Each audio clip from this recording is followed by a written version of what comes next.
Bismillahirrahmanirrahim. Bismillahirrahmanirrahim. Assalamualaikum warahmatullahi wabarakatuh. Selamat pagi, Mbak Wahyu dan Mbak Ira. Mohon maaf ya, kemarin kita tidak bisa kuliah dan kebetulan memang pas minggu UTS ya. Jadi, tapi sebenarnya saya mau ngisi itu ya. Nah, kalau sebelumnya itu kita membahas tentang pembangunan sumber daya manusia ya. Jadi kalau ketika kita berbicara tentang pembangunan sumber daya manusia, itu kita mengenal 3 pendekatan dan saya rasa sudah dibahas oleh Pak Kamding ya. Yang pertama itu pendekatan pengendalian penduduk, artinya untuk meningkatkan sumber daya manusia salah satunya penduduknya itu memang harus dikendalikan. Dikendalikan itu dalam makna yang banyak diturunkan, yang rendah dinaikkan gitu ya. Di beberapa wilayah di Indonesia itu ada penduduk-penduduk yang memang masih harus dikendalikan. Jadi kalau saya bilang kebijakannya masih sifatnya antinatalis. Misalnya Papua, sebagian besar provinsi di Indonesia itu kita masih angka pertumbuhannya masih cukup tinggi dan angka kelahirannya masih di atas 2,1 gitu. Nah, tapi di beberapa wilayah provinsi di Jawa gitu ya, itu sudah memiliki angka fertilitas yang sangat rendah di bawah 2,1. Kenapa saya menyebut 2,1? Karena 2,1 itu adalah target kebijakan kependudukan untuk sebagai syarat penduduk tanpa pertumbuhan. Jadi penduduk tanpa pertumbuhan itu salah satu syaratnya adalah angka TFR total fertility rate yaitu 2,1 dan NRR net reproductive rate itu 1. Nah, TFR 2,1 itu artinya setiap perempuan selama masa reproduksinya yaitu 15 sampai 49 tahun itu punya anak 1 atau 2. 2,1 berarti 2 atau 3. Ini saya ulangi ya. Jadi TFR 2,1 itu bisa kita terjemahkan jumlah anak yang dimiliki oleh seorang perempuan selama masa reproduksinya yaitu 15 sampai 49 tahun adalah 2 atau 3. Ditambah dengan NRR net reproductive rate sama dengan 1. Itu artinya jumlah anak perempuan yang dimiliki oleh seorang perempuan selama masa reproduksinya yaitu 1. Jadi 1 orang ibu diganti oleh 1 orang ibu, anak perempuan. Itu NRR. Jadi kalau NRR itu memperhitungkan jenis kelamin anak, tapi kalau TFR tidak melihat jenis kelamin anak. Nah, itu salah satu target untuk mendapatkan syarat penduduk tanpa pertumbuhan yang akan dicapai di 2030. Itu target kebijakan kependudukan. Nah, di dalam pembangunan sumber daya manusia, selain pengendalian penduduk, kita juga ada pemanfaatan sumber daya manusia dan pengembangan sumber daya manusia. Nah, ketika kita berbicara pada pemanfaatan, itu kita lebih kepada ketenaga kerjaan. Ada tenaga kerja. Jadi bagaimana transformasi tenaga kerja kita. Diharapkan kalau dari sisi lapangan pekerjaan, atau sektor usaha, kita ada sebuah pergerakan itu dari pertanian menjadi sektor yang jasa. Jadi pertanian, manufaktur, jasa. Ya, yang terjadi di tenaga kerja kita saat ini itu transformasi itu tidak melalui sektor manufaktur, tapi dia langsung dari sektor pertanian menuju ke sektor jasa. Dampaknya adalah sektor jasa yang ada itu sektor-sektor jasa yang mendukung pada kegiatan pertanian sehingga kualitasnya atau produktivitasnya itu rendah. Nah, ini kalau kita berbicara pada pemanfaatan sumber daya manusia. Jadi lebih kepada bagaimana kita kemudian mengidentifikasi kualitas dari tenaga kerja kita. Nah, kalau teman-teman nanti mencermati di dalam data ketenaga kerjaan, ya, data tenaga kerja itu kalau kita lihat dari pengangguran terbuka, ya, pengangguran terbuka, orang yang benar-benar tidak bekerja, itu mungkin angka kita sangat kecil. Nah, kecilnya angka ini sebetulnya bisa jadi karena perubahan konsep ya, teman-teman nanti membuka data dari Badan Pusat Statistik terkait dengan penduduk usia kerja, gitu ya, itu berkembang. Dari tahun 1960, 70, 80, 90 sampai saat ini itu konsep bekerjanya itu berubah. Kalau saat ini itu kan orang dikatakan bekerja ketika dia itu minimal dia bekerja secara berturut-turut dalam 1 minggu, itu minimal 1 hari 1 jam. Itu kan konsep bekerjanya saat ini. Nah, sebelumnya itu ada konsep bekerja itu misalnya 1 minggu di dalam 1 bulan. Dia minimal bekerja. Atau ada yang konsep satu bulan di dalam coba nanti ya teman-teman lihat di satu minggu dalam 1 bulan, kemudian 1 bulan di dalam per berapa gitu ya, itu tuh ada. Nah, konsep yang dipakai sekarang minimal 1 jam di dalam 1 minggunya gitu ya, dan berturut-turut, itu yang disebut dengan konsep tenaga kerja. Nah, itu lebih kita lebih berbicara pada pemanfaatan. Nah, tapi kalau dilihat dari pengangguran terbuka tadi tidak ada masalah terkait dengan ketenaga kerjaan, bagaimana dengan setengah pengangguran? Setengah pengangguran itu adalah mereka yang bekerja, namun upahnya itu di bawah upah normal. Jadi atau dia bekerja, tapi jam kerjanya itu di bawah jam kerja normal. Jam kerja normal itu 35 jam per minggu. Terus kemudian dia bekerja, tapi jenis pekerjaannya itu tidak sesuai dengan pendidikannya atau mismatch gitu ya. Nah, jadi ketika kita berbicara tentang setengah pengangguran, itu bisa kita lihat dari 3 aspek, baik dari aspek upah, dari jam kerja maupun dari aspek pendidikan. Nah, ini kalau kita lihat menurut dari sisi setengah pekerjaan, setengah pengangguran gitu ya, itu persoalan ketenaga kerjaan kita banyak gitu ya, banyak. Artinya masih ada gitu ya yang dia itu bekerja tapi upahnya itu di bawah standar. Artinya dia peluang untuk dia jatuh miskin itu besar karena upahnya itu di bawah standar. Bisa jadi di bawah standarnya itu misalnya upah, dia mengaku petani, tapi upahnya itu rendah, atau mengaku petani tapi sawah yang dimiliki itu tidak luas gitu. Kalau kita mengacu penelitiannya Otto Sumarwoto, agar petani itu bisa keluar dari kemiskinannya itu 0,25 hektar. Nah, sekarang kita lihat berapa jumlah petani, berapa luas lahan yang dimiliki oleh petani. Jadi ada sebuah kewajaran ketika kemudian kondisinya dia itu miskin karena apa? Syarat utama untuk usaha produktifnya itu sudah tidak terpenuhi gitu ya. Nah, tapi bisa jadi mungkin luas lahannya itu sangat sedikit, sangat kecil, tapi mestinya produktivitas lahannya yang mungkin perlu ditingkatkan gitu. Misalnya bisa jadi intensifikasi pertanian gitu ya. Ya kita tidak lagi memperluas tapi kemudian meningkatkan produktivitas lahannya. Itu bisa untuk upaya. Tapi kalau kedua-duanya itu tidak dilakukan ya, ekstensifikasi tidak dilakukan, intensifikasi juga tidak dilakukan, sehingga wajar kalau kemudian kemiskinan-kemiskinan yang ada di daerah pedesaan itu kemudian lebih tinggi dibandingkan dengan yang ada di daerah perkotaan. Itu kalau terkait dengan pemanfaatan, ya. Kemudian yang ketiga di dalam pendekatan pembangunan sumber daya manusia itu, yang ketiga itu ada aspek pengembangan sumber daya manusia. Jadi bagaimana upaya yang dilakukan untuk meningkatkan kualitas sumber daya manusia itu. Sebenarnya PDA-nya satu, PDA-nya adalah peningkatan kesejahteraan, lebih ke sana. Dioptimalisasi sumber daya manusia itu sesuai dengan bidangnya gitu ya. Nah, kuliah kita sebelumnya itu saya membedah tentang dimensi pembangunan sumber daya manusia. Yang pertama itu kemarin sudah kita bedah ya, itu terkait dengan pendidikan, di mana pendidikan itu memiliki dampak yang multi, gitu ya. Tidak hanya pada variabel tertentu, tapi kemudian dia itu berdampak kepada yang lainnya. Nah, di bidang kependudukan kita juga berupaya untuk meningkatkan investasi sumber daya manusia di bidang pendidikan.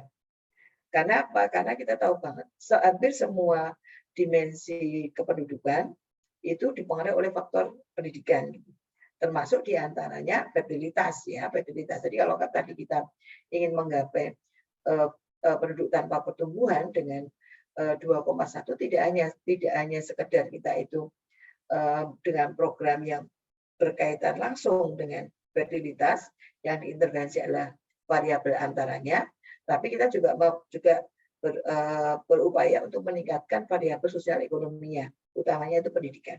Nah, di sini kalau di dalam ketika kita berbicara fertilitas, maka yang disentuh adalah pendidikan ibu.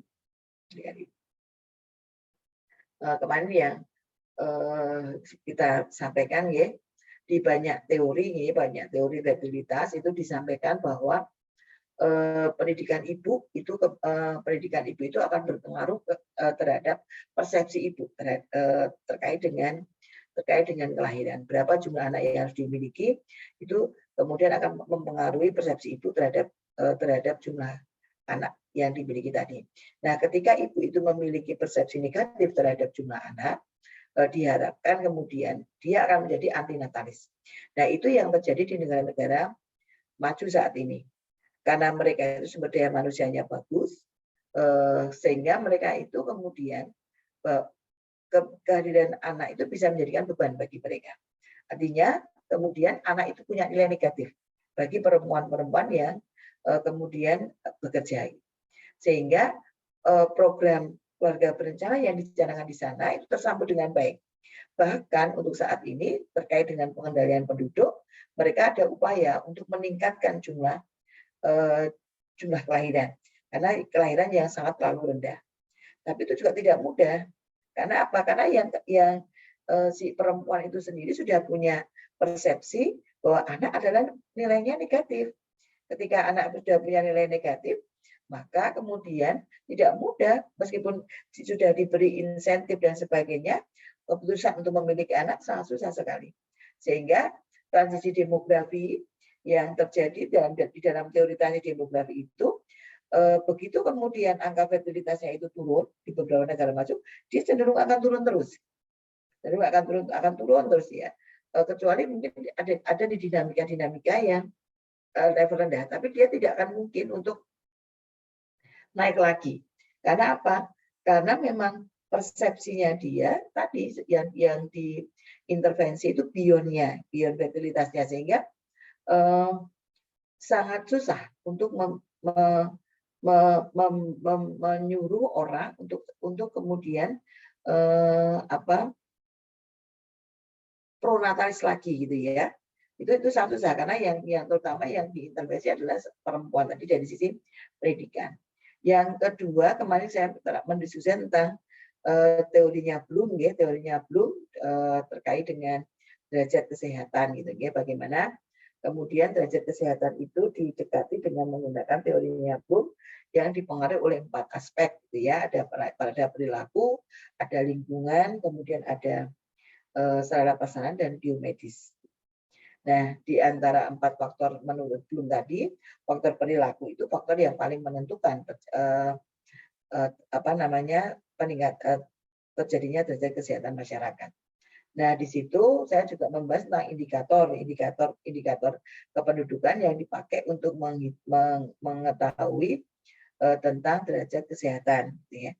Kalau di dalam Human Development Index, Index-nya, HDI-nya itu dimensi kesehatan itu diukur dengan angka harapan hidup. Nah, karena diukur dengan angka harapan hidup, tidak semua kabupaten kota itu memiliki angka harapan hidup.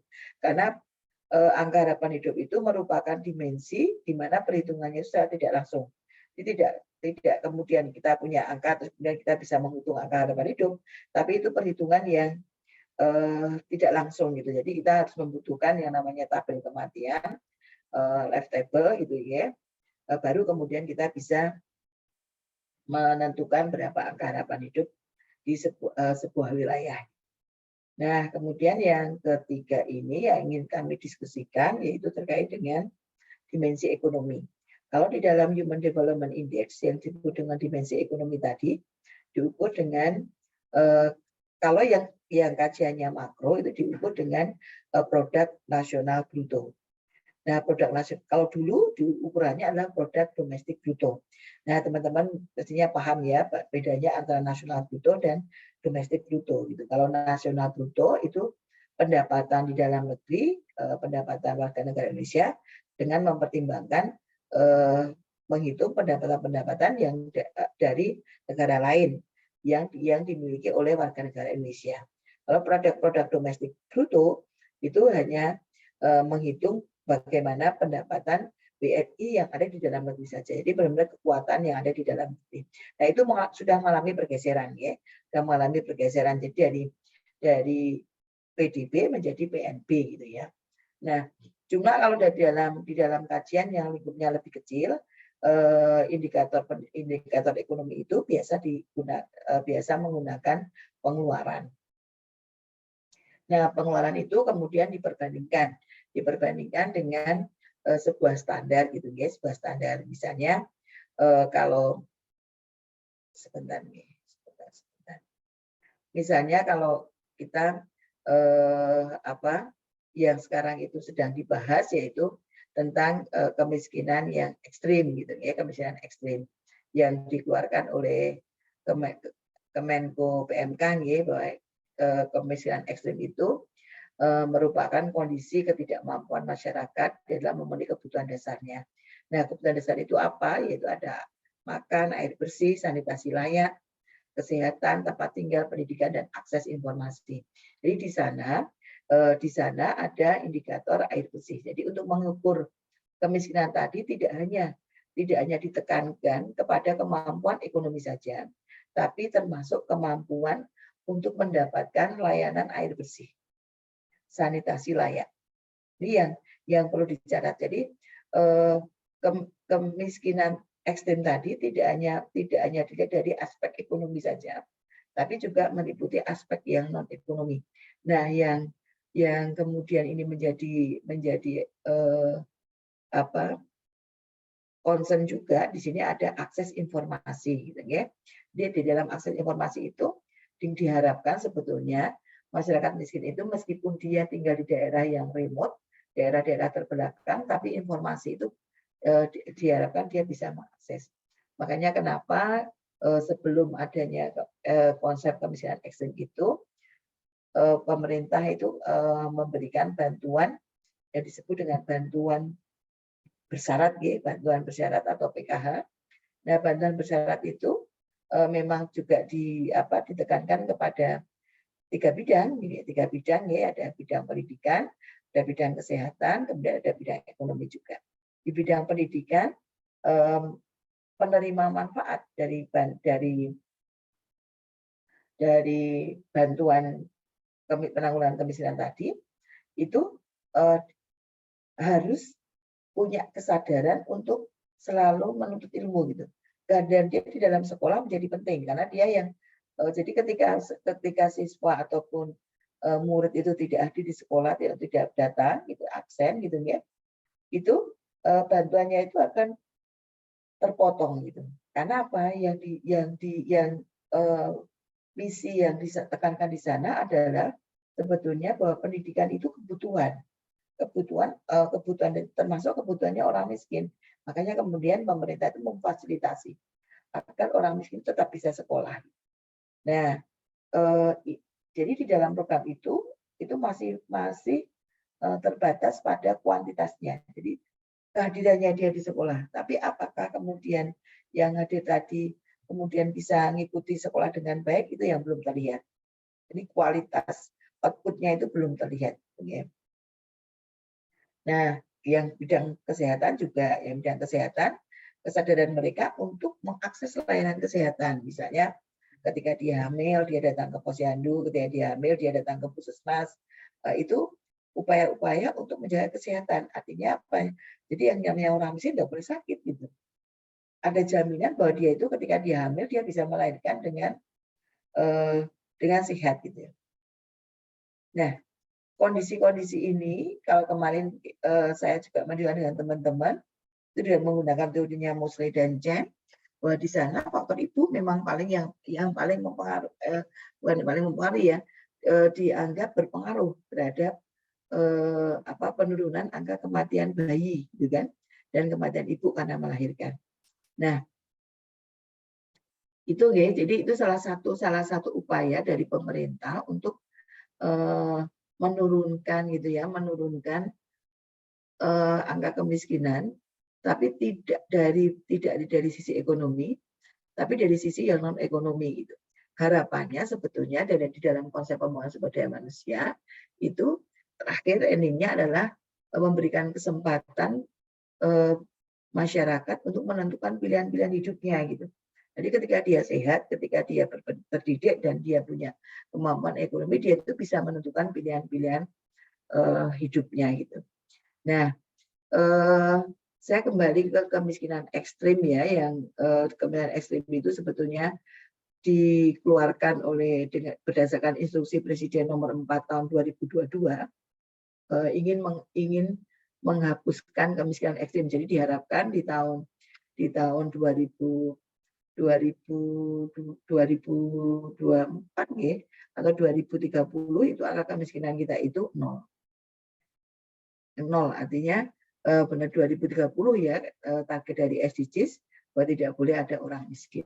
Tidak boleh ada orang miskin yang ada di Indonesia.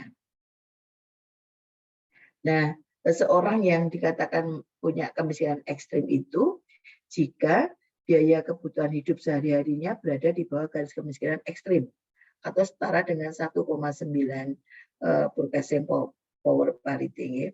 Nah, garis kemiskinannya kan ini kita menggunakan $2 per kapita per hari. $2. Jadi kalau itu kita konversikan yang disebut orang miskin, orang yang punya kategori kemiskinan ekstrim itu jika pengeluarannya itu di bawah 10.700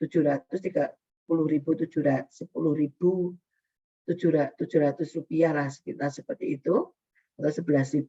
Orang yang punya pengeluaran di bawah 11.000 per kapita per hari, yaitu setara dengan seperti itu.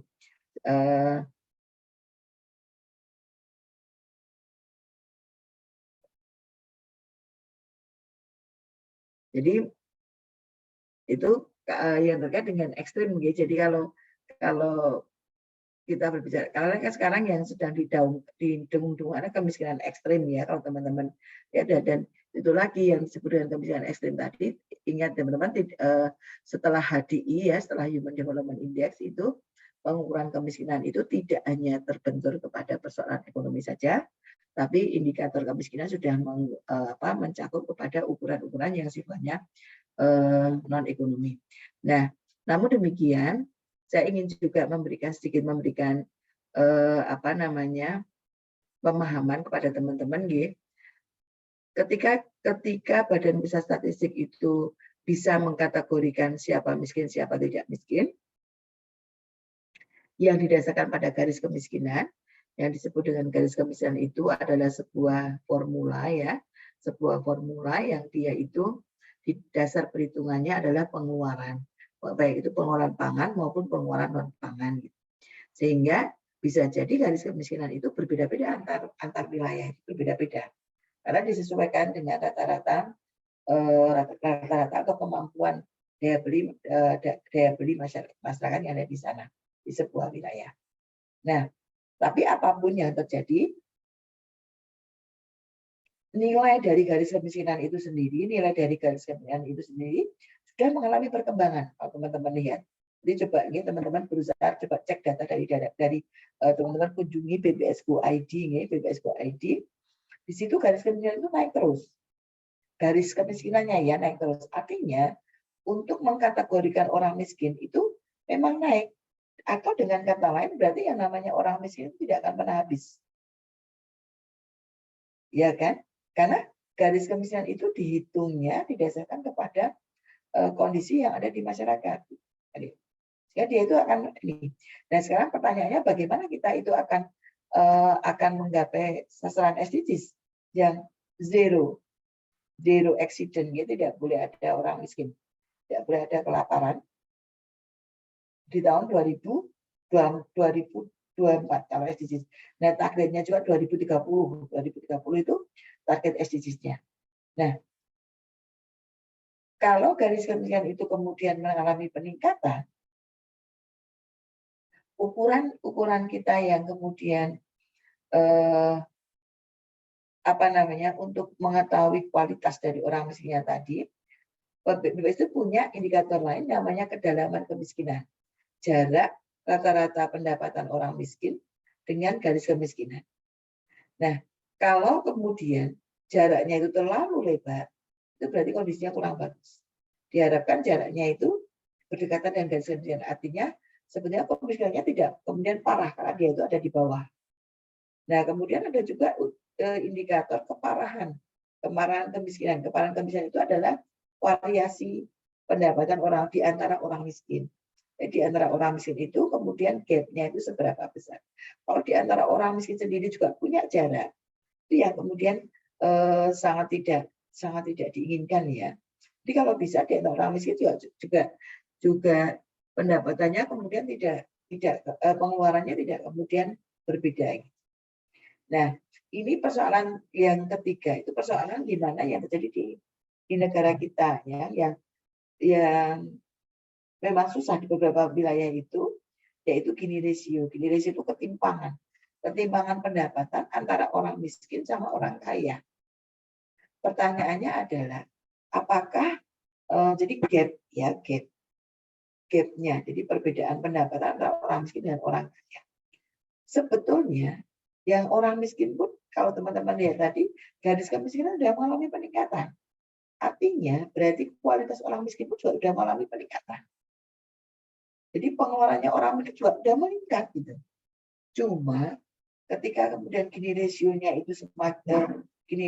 itu tetap lebar, itu bisa jadi yang orang kayanya peningkatan pengeluarannya orang kaya itu yang kemudian berlipat-lipat. Larinya orang kaya lebih cepat dibandingkan dengan larinya orang miskin. Jadi orang miskinnya meningkat. Kalau teman-teman cek, pengeluaran orang miskin itu meningkat loh. Rata-rata pengeluaran orang miskin. Tapi rata-rata pengeluaran orang kaya dia kalau saya bilang delta atau perubahan pengeluarannya orang miskin itu mungkin agak mendekati garis lurus gitu ya. Deltanya enggak. Tapi peningkatannya itu tidak signifikan, tidak besar gitu ya. Tapi pengeluarannya orang kaya itu deltanya itu tinggi gitu, sehingga perubahannya itu tidak ada perubahan, satu perubahannya itu signifikan. Makanya kenapa kemudian terjadilah sebuah ketimpangan. Itu nah, kalau menurut teorinya Robert Chambers gitu ya, teorinya Chambers, yang namanya kemiskinan itu dianggap sebagai sebuah lingkaran setan ya, dianggap sebagai sebuah jebakan gitu ya. Artinya orang itu ketika dia sudah masuk di dalam perangkap kemiskinan itu sangat susah dia itu bisa keluar dari kemiskinannya. Karena apa? Karena faktor yang mempengaruhi kemiskinan itu ya kemiskinan itu sendiri. Itu menurut Chambers. Jadi yang disebut dengan kemiskinan ya ada 5 dimensi ya yang berhubungan dengan kemiskinan, yaitu yang pertama adalah kemiskinan, itu seperti halnya misalnya pandangan bahwa ketidakmampuan pendapatan untuk mencukupi kebutuhan pokok gitu ya. Jadi dia itu sudah dianggap miskin gitu ya. Sehingga karena dia miskin maka dia tidak bisa sekolah. Karena dia tidak bisa sekolah, dia tidak bisa mendapatkan pekerjaan yang baik. Karena dia tidak bisa mendapatkan pekerjaan yang baik, upahnya rendah gitu ya. Jadi karena dia upahnya rendah maka dia terisolasi. Misalnya kayak gitu. Jadi itu sebagai sebuah perangkap, betul-betul perangkap, karena sangat susah kemudian dia itu akan mengalahkan dirinya sendiri untuk dia itu bisa keluar dari kemiskinan. Nah, dimensi yang kedua menurut Chambers itu adalah ketidakberdayaan. Jadi rendahnya kemampuan pendapatan tadi akan berdampak pada kekuatan sosial dari seorang atau sekelompok orang, terutama dalam memperoleh keadilan maupun persamaan hak untuk mendapatkan penghidupan yang layak bagi kemanusiaan. Gitu. Jadi karena ketidakberdayaan tadi ya, itu dimensi ketidakberdayaan. Jadi tadi satu, yang pertama adalah kemiskinan, yang kedua adalah ketidakberdayaan, yaitu seorang yang sudah masuk di dalam perangkap kemiskinan tadi, itu ada kecenderungan itu dia mendapatkan ketidakadilan atau tidak didengar suaranya. Nah, yang ini yang kemudian semakin memiskinkan gitu. Karena ketika kita mendiskusikan orang miskin Orang miskin sendiri tidak pernah diajak berbicara. Siapa dia dan bagaimana apa yang dibutuhkan itu kadang tidak ada orang miskin itu orang kaya. Gitu ya. Yang kedua yaitu kerentanan menghadapi situasi. Ya. Kerentanan menghadapi situasi yaitu ketidakmampuan atau untuk menghadapi situasi yang tidak terduga, di mana strategi membutuhkan alokasi pendapatan untuk menyelesaikannya. Jadi misalnya yang namanya orang miskin itu erat dengan gangguan ekonomi yang tiba-tiba ya, karena dia tidak punya tabungan. Makanya kenapa di beberapa indikator itu muncul tabungan. Tabungan kalau di BPS itu menggunakan tingkatan 500.000, minimal 500.000. Itu cuma sebetulnya sebuah untuk mengatasi kondisi darurat. Atau di beberapa penelitian itu ditanyakan tentang gangguan ekonomi. Nah, gangguan ekonomi itu bisa jadi misalnya bencana, bisa kematian, itu juga bisa gitu ya. Kematian itu juga bisa. Nah, tapi kematian ataupun bencana tadi yang mengganggu kondisi ekonomi ya. Kalau ada kematian tapi kemudian yang meninggal itu misalnya penduduk bayi gitu ya, masih bayi ya, tidak mengalami gangguan ekonomi kan. Rumah tangga tidak mengalami gangguan. Jadi kalau misalnya yang meninggal di penduduk usia produktif itu termasuk kerentanan ya, termasuk kerentanan. Karena apa? Kemudian salah satu sumber pendapatannya itu hilang. Jadi kalau yang pertama tadi kemiskinan, yang kedua ketidakberdayaan. Kalau ketidakberdayaan itu lebih mendiskusikan kepada bagaimana memperoleh keadilan atau persamaan hak untuk mendapatkan penghidupan yang layak ya, mendapatkan akses untuk mengakses ke sana. Kemudian faktor yang ketiga itu kerentanan menghadapi situasi darurat gitu ya. Jadi lebih kepada ketidakmampuan seseorang untuk menghadapi kondisi-kondisi yang tidak terduga. Yang untuk menyelesaikan kondisi itu perlu ada alokasi sumber daya gitu ya, lebih ke tabungan gitu ya. Kemudian yang keempat itu ketergantungan atau dependensi ya, ketergantungan. Jadi di sini orang yang disebut miskin tadi itu menyebabkan tingkat ketergantungan terhadap pihak lain itu sangat tinggi. Mereka tidak mampu memiliki kemampuan atau kekuatan untuk menciptakan solusi atau penyelesaian masalah, terutama yang berkaitan dengan penciptaan pendapatan yang baru. Gitu. Jadi ketergantungannya itu luar biasa. Gitu. Kita pernah diskusi ya di pemerintah Kota Yogyakarta. Jadi orang-orang miskin itu dilatih di dalam UMKM gitu ya. Nah, jiwanya orang miskin tadi itu memang bukan inisiator, tapi benar-benar dia itu buruh. Jadi kalau dia disuruh itu dia menjalankan, tapi dia tidak punya yang namanya inovatif dan kreatif, itu enggak ada. Jadi benar-benar yang dikerjakan seperti yang diperintahkan kayak robot gitu ya. Nah, ini menunjukkan ketergantungan.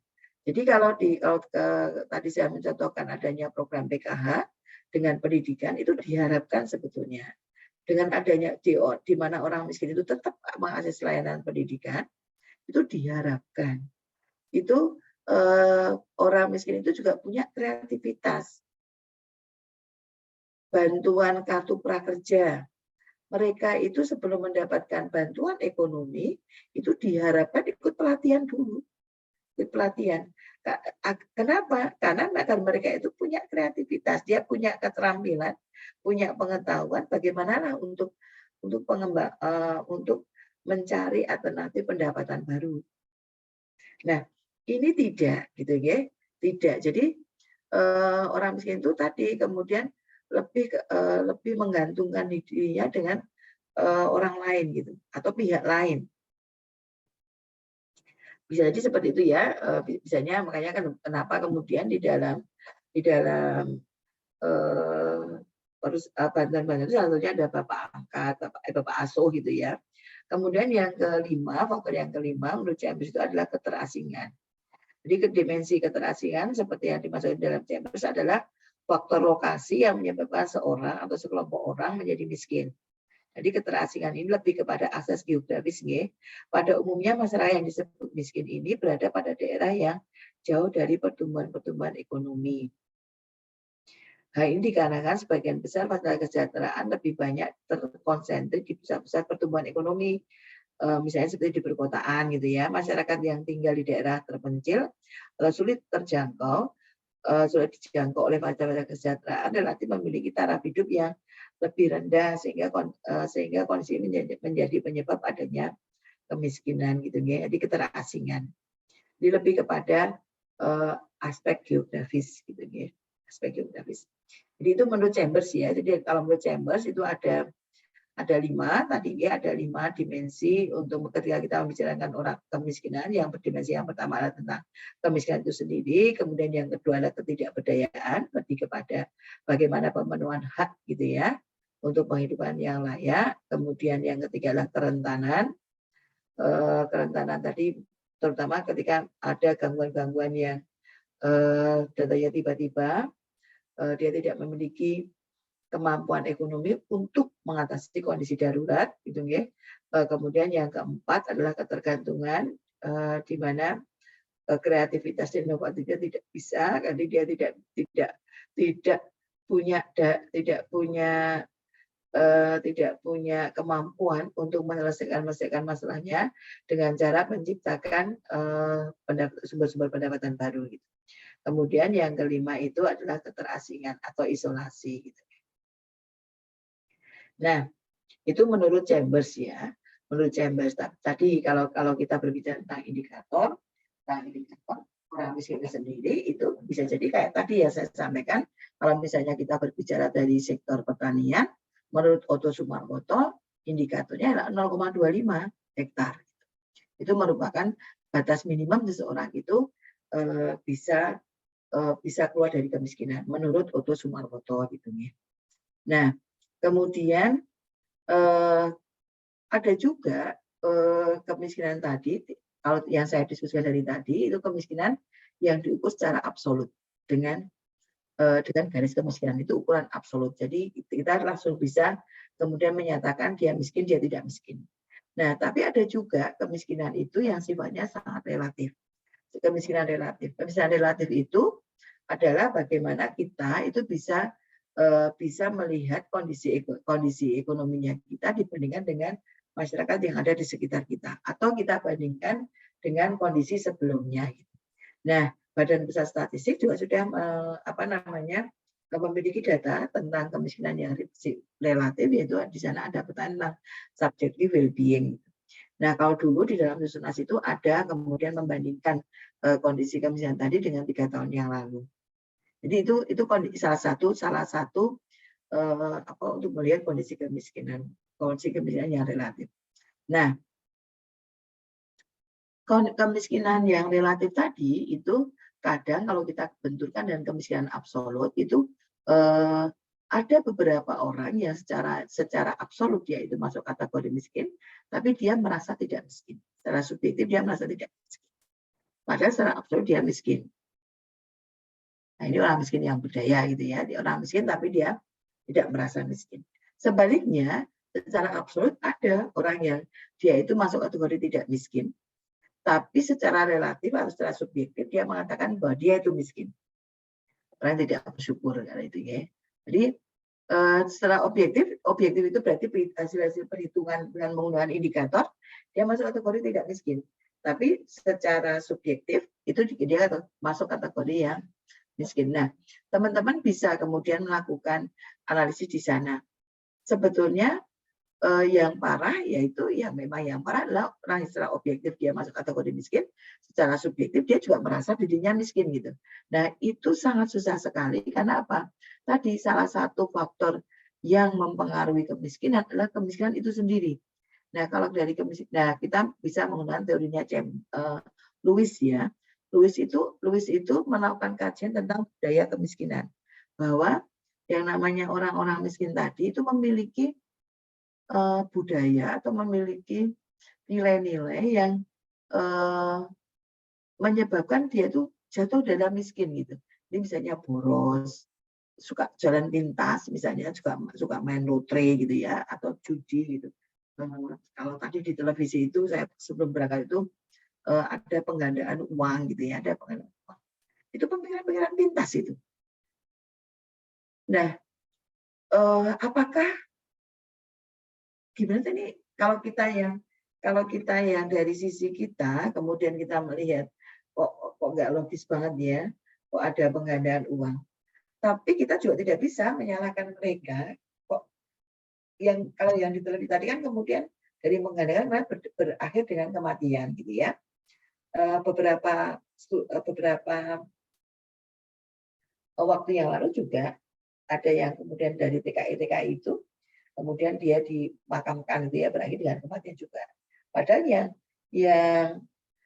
yang menipu tadi, kalau kita pas sadar ketika kita berbicara dengan dari kacamata kita, itu kalau yang menipu itu orang miskin juga, kan aneh. Kalau dia punya kemampuan kan dia menjadi orang yang kaya kan.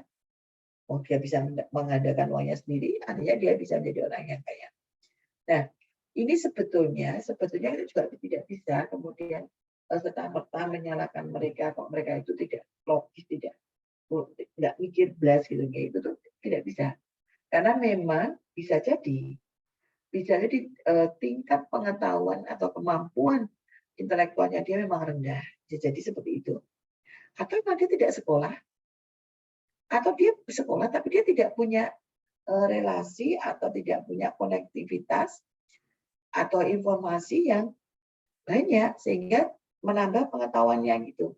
Makanya kenapa kemudian konsep kemiskinan yang berkembang saat ini kemiskinan tidak hanya diukur dengan uangnya saja, tidak hanya diukur dengan pengeluarannya saja. Jadi kemiskinan lebih bersifat multidimensi. Tadi kalau yang termasuk salah satu indikator ekstrimnya dia ada pendidikan, ada akses, ada sanitasi, ada air bersih gitu ya. Nah, itu dari situ saja kita sudah bisa mengatakan sebetulnya kalau kita bisa berempati kepada dia, itu sebenarnya logis sekali gitu. Kalau teman-teman itu ingat dulu ya, ketika ada kegiatan pencarian bakat, itu waktu itu ada Klanting itu yang menang itu Klanting. Klanting itu grup musik anak jalanan. Nah, waktu itu saingannya itu kalau tidak salah itu Putri Ayu atau apa gitu ya. Yang dia itu memang memiliki talenta. Suara yang seriosa dibandingkan dengan Klanting yang dia itu cuma menggunakan barang-barang bekas gitu ya untuk melakukan ini. Karena saya bukan orang musik ya, sehingga saya ketika itu saya benar-benar ini menjual kemiskinan ini untuk mendapatkan popularitas dia menjual kemiskinannya. Nah, waktu itu yang menarik adalah ketika dia ditanya, karena hadiahnya itu waktu kan mobil ya, dapat mobil, kemudian dapat uang sekian ratus juta atau puluh juta saya lupa. Nah, coba waktu itu ketika ditanya apa yang akan dia lakukan ketika dia itu menjadi juara. Jawabannya itu sangat di luar ekspektasinya gitu, ekspektasi kita gitu ya, yang menonton. Nah, uang puluhan juta dan mobil kok gitu. Waktu itu dia bertanya spontan, dia ingin membeli pizza. Sebetulnya yang ingin saya sampaikan di sini, yang saya jawab di sini itu bukan pizzanya. Artinya bahwa sadarnya dia itu benar-benar dia itu masih memikirkan pada kebutuhan pokok pangan saja. Jadi pizza itu ada di bawahnya dia. Mungkin itu keinginan yang memang karena kemiskinannya, kemudian dia itu sampai kemudian di bawah sadarnya. Jadi ketika dia punya uang banyak pun, yang ingin dia lakukan pertama kali adalah membeli pizza. Sehingga sangat tidak mungkin kalau kemudian ketika kita ada program penanggulangan kemiskinan kepada penduduk yang miskinnya ekstrim, kemudian kita memberikan bantuan pendanaan, bantuan modal, sangat tidak mungkin. Karena pikirannya dia masih sebatas pada pemenuhan kebutuhan pokok.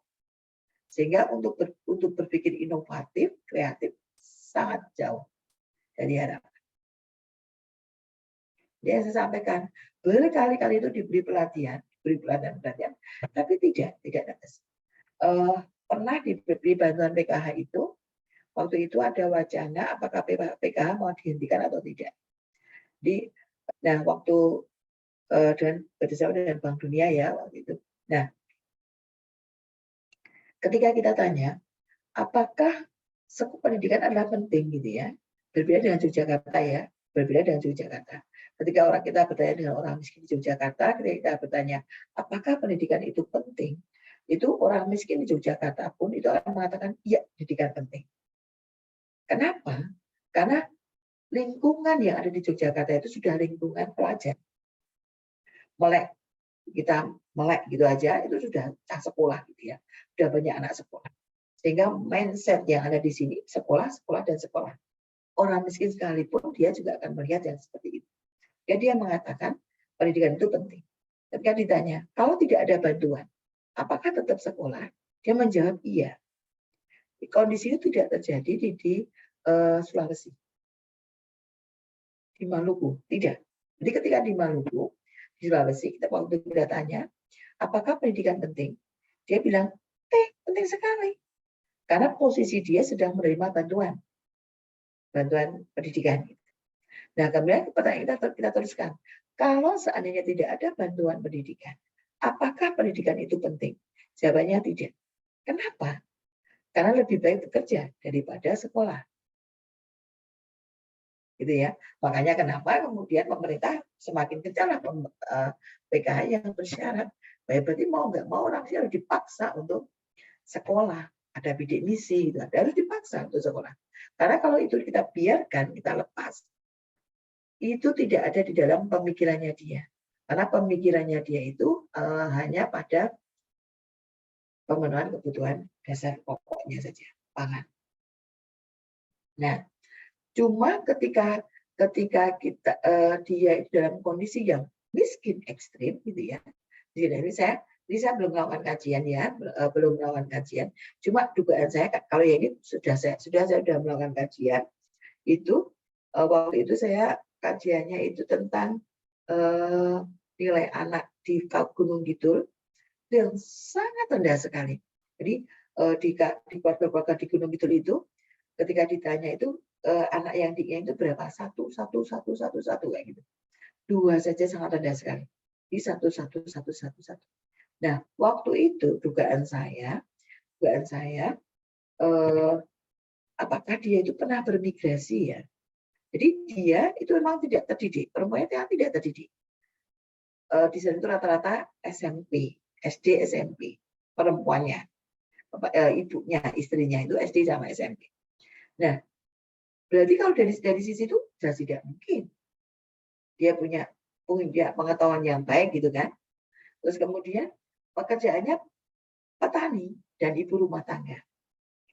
Berarti cuma ngutek-ngutek di gunung itu saja, nggak akan dia pergi kemana. Nah, dugaan saya dia itu mantan TKW atau mantan migran, nah ke Jakarta dan sebagainya. Ternyata tidak juga. Di asumsi saya orang yang sudah bekerja kan, ya pengetahuan dan pengalamannya lebih baik ya dibandingkan dengan orang yang cuma ada di rumah saja. Ternyata tidak juga. Dia juga bukan migran. Benar-benar dia itu tulen, dia cuma di gunung itu dan dia tidak pendidikannya cuma SD tadi, SD atau SMP.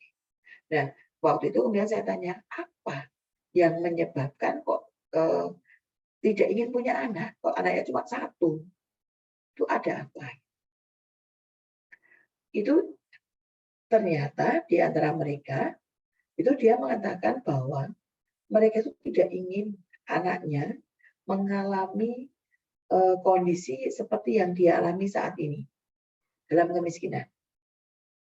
Dulu ketika dia ikut orang tuanya, dia juga hidup di dalam kemiskinan dan dia merasa sangat tidak enak. Dia hidup dalam kondisi kemiskinan sangat tidak enak. Dia tidak bisa memenuhi keinginannya. Padahal keinginan dia di bidang pendidikan itu cuma sederhana. Dia bisa sekolah di kecamatan. Kita bisa bayangkan sekolah di kecamatan itu cuma SMP loh berarti. Kalau SMA itu kan kabupaten lingkupnya SMA. Oh enggak, SMP itu kabupaten. SMP kabupaten, SMA itu kewenangannya provinsi. Dia cuma pengen sekolah di level SMP. Dulu itu saja tidak bisa. Nah, waktu itu saya bertanya, apakah apakah ini terjadi karena saya penelitian di Gunung Kidul nih, daerah yang topografisnya itu sangat bergelombang, sehingga letak fasilitas pendidikan juga sangat jauh gitu. Dekat tapi jauh gitu ya, karena dia harus jalan kaki, kan tidak ada transportasi umum, dia harus jalan kaki, sehingga itu yang menyebabkan jauh. Jadi tidak terakses tadi. Kalau kita menggunakan teorinya Chambers, itu keterasingan tadi. Jadi kita tidak bisa mengakses tadi ya. Nah, dari situ saya kemudian punya kesimpulan, jadi ketika kemudian dia sudah kemiskinan yang sangat berlebih, justru mungkin malah yang terjadi adalah klimaksnya gitu. Sehingga dia tidak ingin punya anak yang sebetulnya itu bukan menjadi ciri betul. Jadi kalau ciri-ciri bed kelas tinggi itu di daerah pertanian, karena dia bisa menjadi tenaga kerja dalam kemiskinan, itu biasanya family-nya tinggi, tapi di Gunung itu tidak. Meskipun dia terbentuk dalam sektor pertanian, kemudian pendidikannya rendah, tapi ternyata pendidikannya juga rendah. Nah, ternyata salah satunya itu faktor yang mempengaruhi adalah kemiskinan. Nah, ini kan menarik ya teman-teman. Artinya kalau teman-teman ingin mengkupas, ternyata ada beberapa hal yang mungkin perlu diperdalam lagi ya, Artinya jangan-jangan konsep kemiskinan tadi. Jadi ketika kita menentukan, jadi ciri-cirinya atau kategorinya orang miskin tadi, atau kemudian kalau misalnya teorinya Chambers tadi ada 5 dimensi, kemudian dari teorinya Lewis ada budaya kemiskinan tadi, itu terjadi pada level kemiskinan yang seperti apa? Kalau level kemiskinan yang kemudian sangat miskin atau ekstrim tadi ya, itu apakah sama perilakunya, kemudian respon terhadap sebuah kehidupan atau inovasinya, itu akan sama enggak dengan yang kemiskinan itu di atasnya? Kalau dari hasil penelitian saya ternyata tidak. Nah, ini kan kalau nanti teman-teman itu melakukan penelitian kemudian membuat jenjang gitu ya, atau pendalaman terhadap karakteristiknya dari masing-masing kelompok miskin tadi, menjadi kajian sangat menarik kan. Artinya tidak kemudian itu dibaurkan jadi satu, tapi kemudian dipecah-pecah. Karena saya yakin itu akan mempunyai pengaruh yang berbeda. Nah, menurut saya itu teman-teman yang bisa kita diskusi terkait dengan kemiskinan. Paling tidak saya telah melontarkan 2 teori kemiskinan, yaitu punyanya Chambers dan punyanya Lewis. Kalau tadi punyanya Otto Sumarwoto itu merupakan studi tentang indikator kemiskinan gitu ya. Di mana indikator kemiskinan banyak sekali ya, bisa dari BKKBN, bisa dari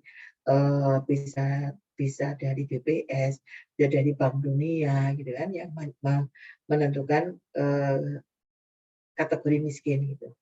Nah, yang ingin saya sampaikan di sini juga, teman-teman harus kemudian kadang indikator kemiskinan itu disamakan dengan faktor penyebab kemiskinan. Ini yang menurut saya tidak pas gitu ya. Ya, indikator kemiskinan itu mengukur kemiskinannya, kemudian faktor yang mempengaruhi kemiskinan itu determinannya mestinya. Ya kan? Faktor yang mempengaruhi atau faktor yang berhubungan. Tapi dia bukan indikator kemiskinan. Itu ya, mungkin itu yang bisa saya sampaikan kepada teman-teman semuanya, sedikit sebagai bahan diskusi dari saya tentang kemiskinan ya, dari dimensi ekonomi, dari pembangunan sumber daya manusia. Sekali lagi, kalau teman-teman itu berbicara indeks human development, itu indikator tidak boleh diganti kan, indikatornya tidak boleh diganti, karena memang niatnya dari indeks tersebut adalah ingin memperbandingkan, dan indeks itu sifatnya universal. Tapi kalau kemudian dari dimensi tadi kita itu ingin memperdalam lagi, monggo, itu disesuaikan dengan kondisinya. Oke. Yang terkait dengan dimensi ekonomi, semoga diskusi kita ini membawa manfaat bagi saya dan bagi teman-teman semuanya. Saya selalu dan mohon maaf atas semuanya. Saya akhiri. Assalamualaikum warahmatullahi wabarakatuh.